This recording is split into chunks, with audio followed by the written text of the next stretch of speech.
Hello and welcome everyone to a new video on your channel, Mr. Tech Tips. Before watching the video, don't forget to subscribe to our channel and don't forget also to like this video. In today's video, I will show you how to add pronouns to your Instagram profile. To do this, you just need to open your Instagram account, and after that enter to your profile. And as you can see, there is an option called Edit Profile. Just click on it. And as you can see here, the third option is called Pronouns. Click on it. And here you can add the pronouns that you want to add for yourself. For example, here I will add it.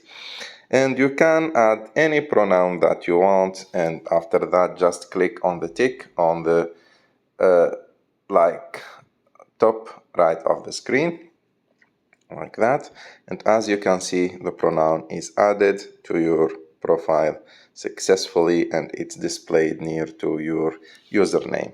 I hope that you like this video. If you like this video, don't forget to subscribe to our channel.